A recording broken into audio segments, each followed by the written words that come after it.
Welcome to Influential Entrepreneurs, bringing you interviews with elite business leaders and experts, sharing tips and strategies for elevating your business to the next level. Here's your host, Mike Saunders. Hello and welcome to this episode of Influential Entrepreneurs. This is Mike Saunders, the Authority Positioning Coach. Today we have back with us Jay Forgione, who's the owner of Summit Retirement Solutions, and we'll be talking about how taxes impact retirement. Jay, welcome back to the program.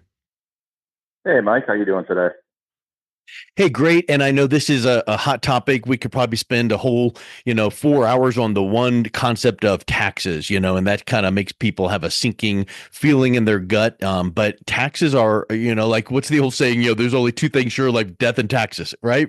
So Exactly, we know we got to deal with them, and we know we can't eliminate them, but we can mitigate and plan for them. So where do you start with your clients when you have the conversation about taxes? Because I know that's one of the elements of your trail system. Yeah. I think this is the area that most people don't really pay attention to or weren't considering. I always get the common question. I say, how can I help? And they say, when do I take Social Security?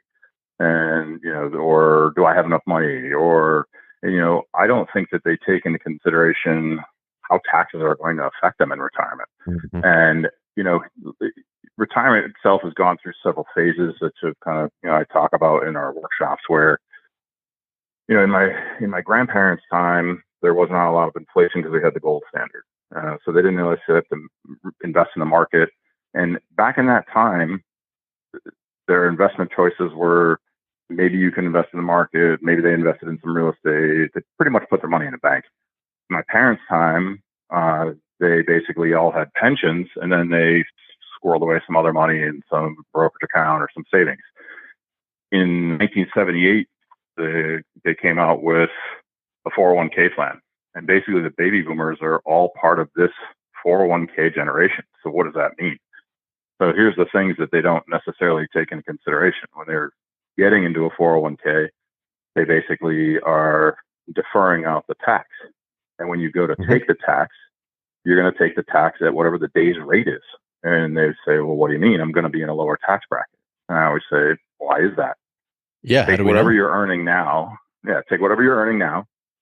And you're probably going to need about 80% of that to live on. So if you're making $100,000 a year, you're probably going to need about 80,000 to just maintain a similar lifestyle. You're not going to want to, shrink way back into, sitting on the couch and eating mac and cheese. So if you need 80%, that probably means you're not going to be in a different tax bracket. But then let's just talk about tax brackets in the country and a little bit of the history. And if you look at taxes, we're a little bit at the mercy of what I call legislative risk, which means they can change the laws, change the rules when they need. And if you look back at the history, pretty much any time we had increase in debt or deficit during World War I, World War II, it's expensive to run a war. They basically raised the taxes. And when I talk to people about taxes and what that means to them, they don't really consider or think about it, because when you're working, in your working years, you get your paycheck. You don't have really much control over what that's going to be, and you just fall in whatever tax bracket you fall in. When you're in retirement, you have much more control over it because you're determining where the money comes from, and you're determining where the money sits, and you're determining when you get to pay those taxes. If you go with what I call the government plan, which is you put all that money in a 401k, it's deferred, and you just wait, and you just have to start paying it as you go, you're at risk where, again, I think everybody watches the news and can see we are in some of the highest debt we've ever been in, ever in the history of the country, by far. Yeah. A little over 33 trillion.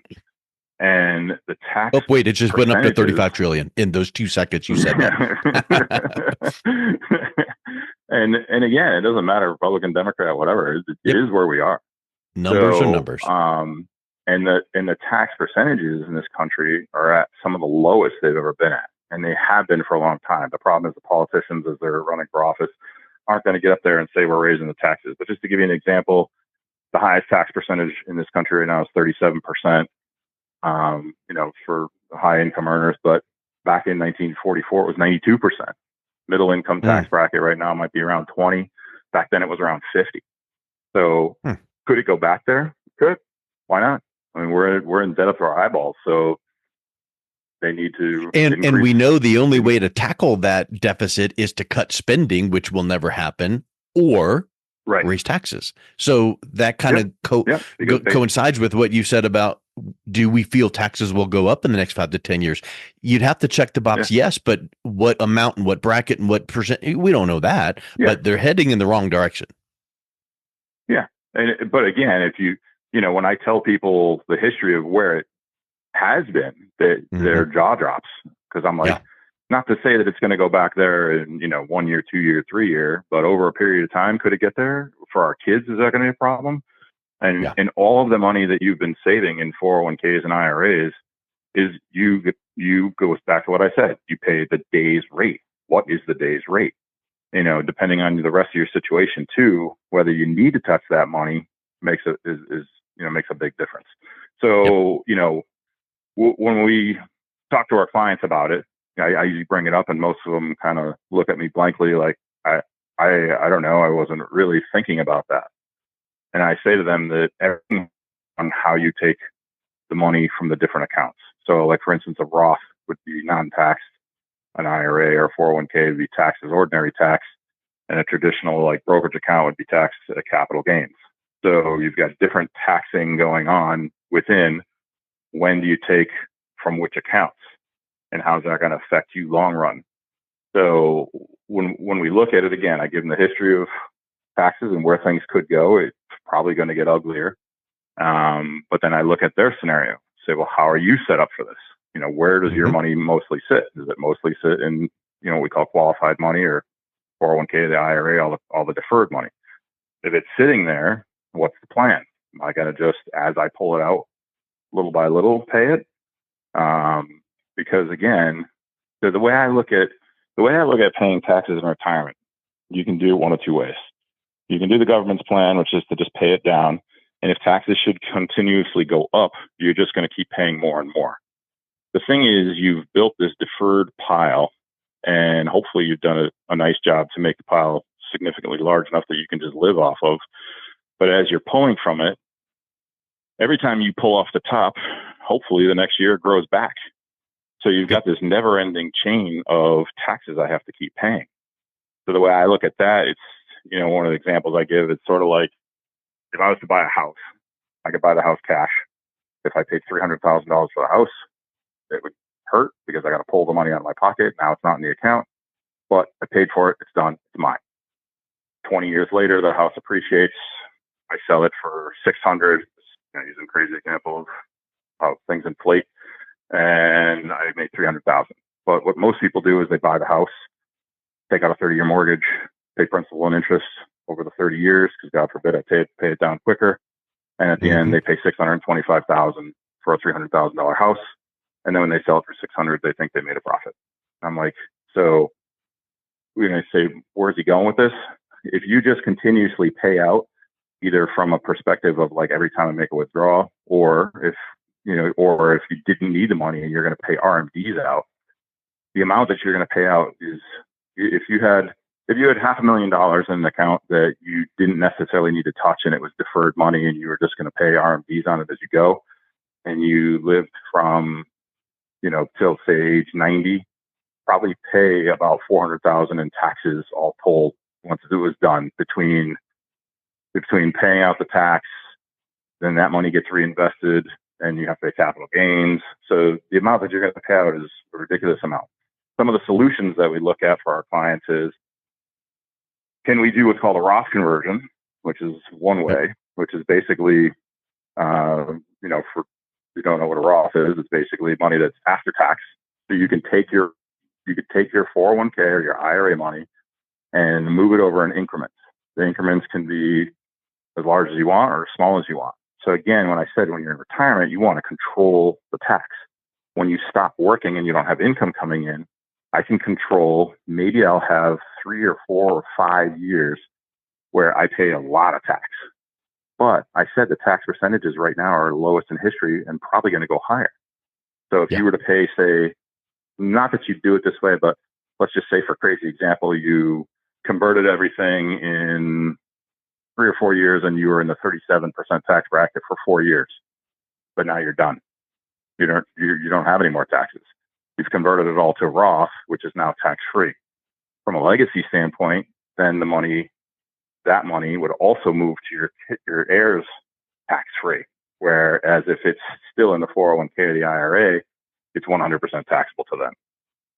So again, how you do this, again, to me, so paying it up quicker is like buying the house cash.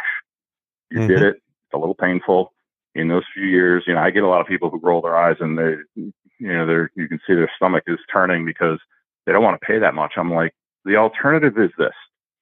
You can pay, 300,000 or 400,000 or whatever, 200,000 in taxes over a period of 3 or 4 years, or you can pay 5 or 600,000 over a period of 20.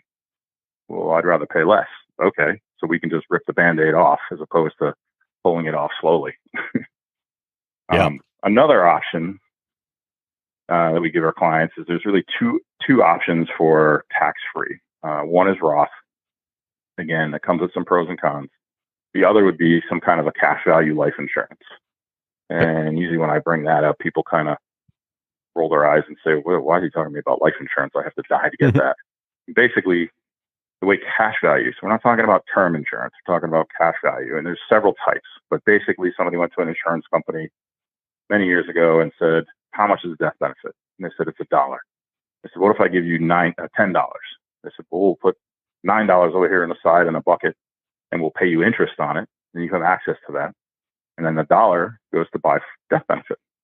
So when you're planning out and you have monies that maybe you're not going to need that you plan on passing on to your children, and it's in IRAs or 401ks, you can the one plan is just let it sit there, build to a big pile.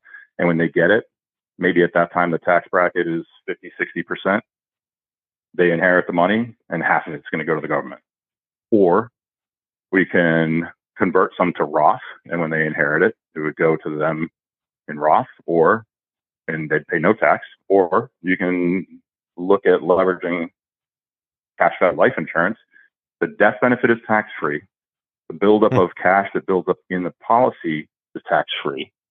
And in essence, if you had, say, 300,000 you wanted to leave to your 3 kids, you could put it into a life insurance policy structured properly over a period of time.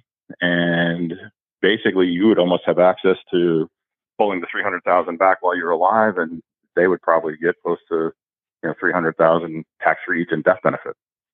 So again, it's all about how it's leveraged. And I know everything I just said. It probably sounds confusing, and it's a lot. And you're like, "What is he talking about?" These are some of these concepts are they're complex, and you really have to talk to somebody who knows. It's definitely not something I would Google. The same way. Yeah, I was just thinking that. Like, oh, cool! I heard this thing, surgery. so let me just jump online and click, set it up, and you find out too late that it was set up wrong. Yeah, and I also mentioned there's several products. There's several types of cash value. Some work better than others. Some people just think it's a devil or whatever, because mostly when they say that, I say why, and they can't explain why because they just simply don't understand it. So it's a complex strategy. The wealthy have been using this strategy for decades, and there's a reason for it, because it's a good way of transferring wealth. It's tax free. There's a lot of pros to it. Again, there's some cons to it from a perspective of it's life insurance. So you have to qualify. Again, we try to look at all the different strategies that are out there and see what's going to fit. Well, I think if someone hears some newfangled way to do something, they kind of go, "Oh, my red flag just raised and my radar is up." And but like you said, this has been around for quite a long time. In fact, I've heard that even Walt Disney used his cash value life insurance policy to build Disneyland. So that's been around for a minute or two. And isn't it true that many large corporations use this strategy and even banks put our money that we put in savings into these kind of things? So it's proven, it's been around for a long time, and some of the biggest institutions out there are using it. Absolutely. And like I said, it really comes down to talking to somebody who understands it, understands how all the different products work, how the tools work. Sometimes I'll be honest, sometimes I sit with a client, I look and I'm like, no, that's not the strategy Yeah. for you because Right. it's not going to work properly. It's not going to do what we want it to do. So it isn't about like, buy life insurance or buy this or buy that. It's about what tools do you need. I'm always a big fan of like, I'm going to be climbing Mount Everest. This is dangerous. A lot of things can go wrong. What am I going to need for the journey? So, I got to climb up. I'm going to have this and that going on. Same thing climbing down. Yeah. So, Oxygen and what kind of, I need a guide. I need someone that's been there, done that and can show me the way. Yeah. Yep. So that's why we always say, we use the word trail in, when we're talking to our client, because we've kind of broken down tax, retirement income, asset management, insurance, and legacy. So TRAIL is sort of the core areas we look at. And we always say, let us be your trail guide, help you get through that. Yeah. Because again, there's certain things you want to hire people for. No one wants to spend money. No one likes to pay for things. But, if you have a complex tax situation, you hire an accountant. Why? Because they're going to know all the rules, and the rules keep changing.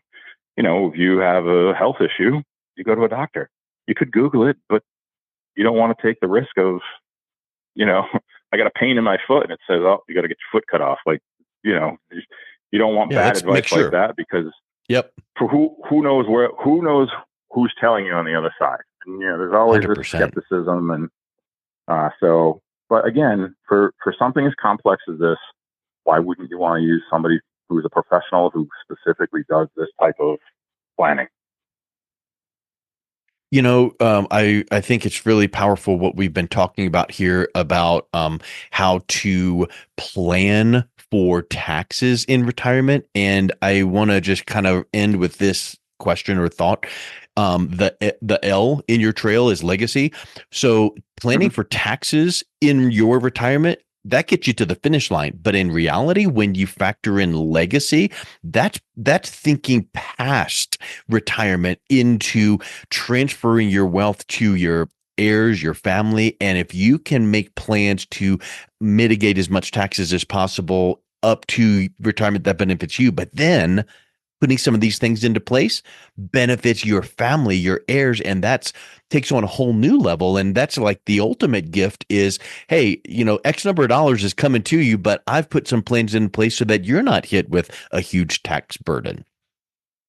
Yeah, absolutely. And it's another piece that they don't necessarily think about. They think about the fact I'd like to, I always say, what's your thoughts for legacy? What would you like to do? I'd like to leave something for the kids. Okay, let's talk about that. How would you like to leave it? What would you like to leave? And again, then I say, if we could do the same thing and have them collect it all tax free, or would you rather have them collect, a portion of it and give the rest to Uncle Sam? And they're like, of course I don't. Of course I don't want to pay the taxes. Nope. So, when you're getting into it too, the only way to do that is to use some of these tools that are out there, whether it's Roth or life insurance, because there's not a lot of other loopholes that you can use. And they have pros and cons and different ways that they're used. Like I said, it's a tool, and what do I want the thing to do would determine which tool I'm going to use. And again, it's more of sitting down and trying to find out, what's your goal? What are we trying to do? Tell me your dream. Tell me this is the absolute, the thing I have to have, and then tell me the thing I'd really love to have, and then we can talk about it. Can we do it? Can we not? Is it possible? I definitely think that tax plays a huge part in the legacy aspect of it. And I don't think people take that into consideration, and they don't really know the tools that are out there. So from a fear perspective, they'll pull back. Maybe they'll talk to an attorney or something, and the attorney will say, oh, yeah, just put it in a trust. And I'm like, does it belong in a trust? Do you know how trusts are taxed? They're taxed at the highest percentage that there is. So, again, not understanding who you're talking to, and if they really understand that aspect of it, and they're all going to have a different version. So, well, I'll tell you, Jay, this has been real eye-opening and helpful just to really clearly articulate some of these things to consider for mitigating and addressing taxes for retirement and beyond. So if someone is interested in learning more and then reaching out and connecting with you, what's the best way that they can do that? So the easiest way is probably go on our website, which is www.summit, SUMMIT -R, like Richard, S like Sam, So summitrs.com. And one of the interesting things on there when you're looking at tax is we have a radio button or a toggle button that says retirement tax bill calculator. And if you click on that, it'll let you plug in. And again, the information's not going to go anywhere else. It comes to us so that I know if you want to talk more about it. But basically, you can plug in there all of your qualified dollars, your IRA money, your 401k money, and it'll tell you if you go down the plan of systematically paying it out over the slow road, either paying RMDs or just slowly withdrawing from it, what kind of taxes you're going to pay in retirement if they stay at today's prices. And then it'll give you, if you were to convert to one of these other types of tools, how much can you save? 100,000, 200,000, 300,000. I've seen people save 600,000 in just doing it quicker and having it's not even a matter of necessarily buying anything. It's just a matter of, click on that button and it'll spell it out for you really quick. But so, yeah, if you go on summitrs.com, or you can simply give us a call at 860-269-0909, and we'll be happy to help you. We also do a lot of live events, and I do tons of live events on tax. So if you look on our website, it says attend an event. It'll tell you what our next upcoming events are and what the topic is. And again, they're strictly educational and informational. We don't have I never have product in mind. Love it. Well, Jay, thank you so much for coming back on. It's been a real pleasure talking with you. Great. I appreciate it, Mike. You've been listening to Influential Entrepreneurs with Mike Saunders. To learn more about the resources mentioned on today's show or listen to past episodes, visit www.influentialentrepreneursradio.com.